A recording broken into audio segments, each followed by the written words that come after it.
Program Director, and apologies for the technical glitches that we had this morning.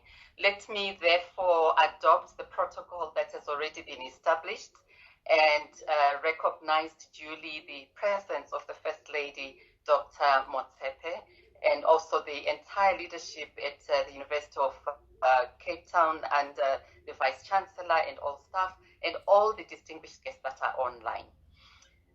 On behalf of UNICEF, I would like to thank the Children's Institute for inviting me to talk today and also for the ongoing partnership that we continue to enjoy with you. Since 2019, I have had the privilege of attending the launch of the Child Gauge, a flagship report that is valued by many. UNICEF is proud to be associated yet again with the 2020 report, which, as my colleague Dr. Naledi just said, is a flagship report and really gives us rich information on the situation of children. We are focusing on food and nutrition security, a topical issue all around the globe. We meet at unprecedented times, unprecedented moment. COVID is having huge disruptions. We have felt this, we have seen this, we are living a disrupted life. And all over the world, COVID-19 is threatening to reverse the hard-earned gains that we made on many fronts, including nutrition. But as has already been acknowledged by previous speakers, even before the onset of COVID, South Africa was already experiencing the triple burden of malnutrition. So the undernutrition, the obesity, the micronutrient deficiencies were real even before COVID. So what COVID has done is to simply magnify and amplify the vulnerabilities which already existed. And as we all know, the statistics are concerning. 27% of children are stunted.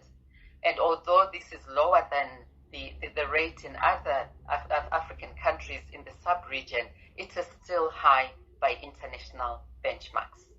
Sadly for these children, they might not live to realize their full growth and developmental potential because of the irreversible physical and cognitive damage that is caused by persistent nutritional deprivations. The COVID-19 pandemic and the extraordinary measures that followed it revealed the ugly reality of the stark divide between those who have access to adequate, nutritious, and affordable diets and those who do not. This was ably articulated by Dr. Naledi just a few minutes ago. Indeed, at the height of the lockdown in 2020, we all witnessed the long queues of desperate families waiting to receive the much-needed food parcels.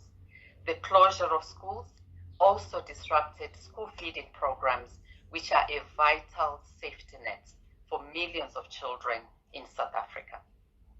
Globally, COVID-19 is expected to increase the risk of all forms of malnutrition, and this also holds true for South Africa.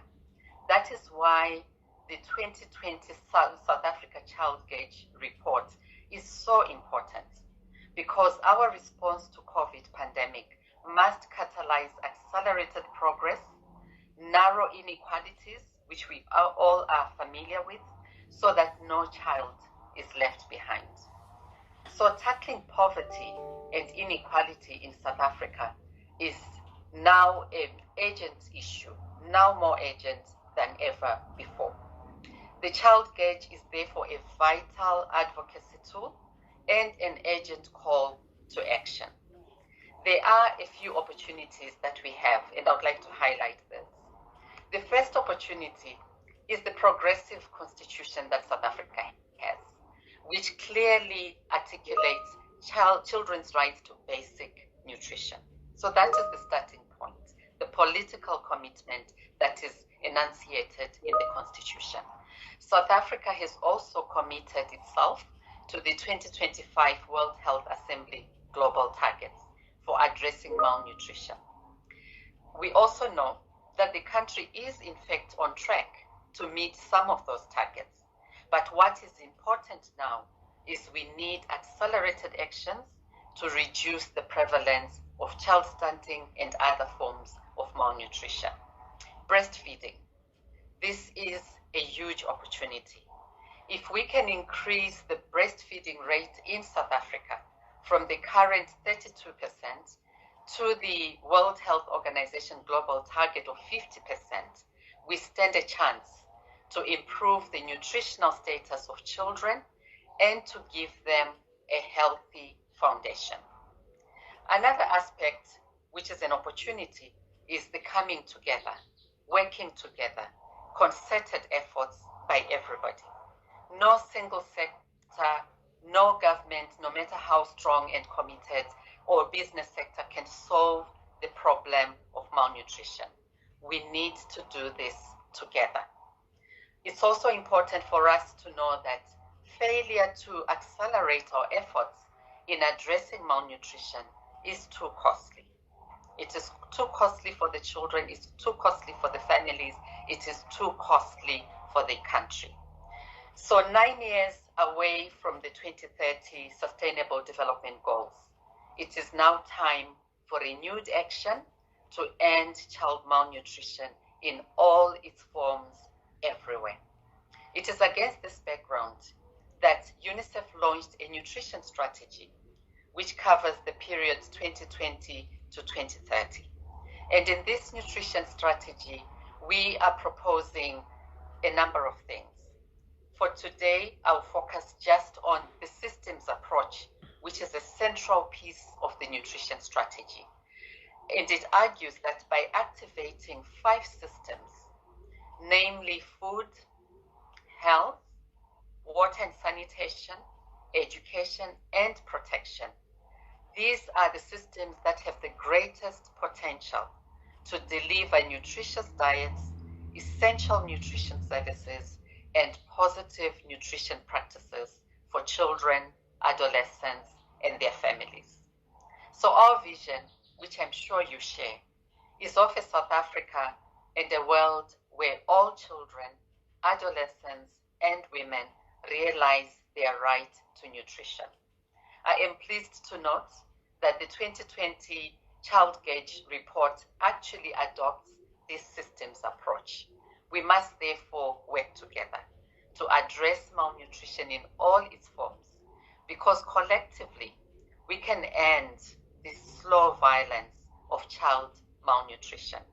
Let me conclude by reaffirming UNICEF support to all your efforts in addressing the slow violence of child malnutrition. We stand ready to work with you. Thank you very much. Thank you very much, Muriel, and thank you for your presence and your very important words today. I heard you say that failure to address malnutrition is too costly, and with a national budget due next week on the 24th, I hope that our Treasury and our Minister understands that there is a greater cost to a failure to address malnutrition than the cost in investing in children. I also heard you talk about the Constitution as an opportunity and children's constitutional rights as an opportunity, and I think that gives us a way to segue to our next speaker, who is now here, Sediso Tipenyane, the Chief Executive Officer of the South African Human Rights Commission, which is a Chapter 9 body in which we vest much of our hope for the Constitution and for making sure that the rights that we've been talking about this morning are protected and advanced. So, Advocate Tipenyane, thank you for being with us. You may now have the floor for the next 5 minutes, and we look forward to what you have to say. Thank you.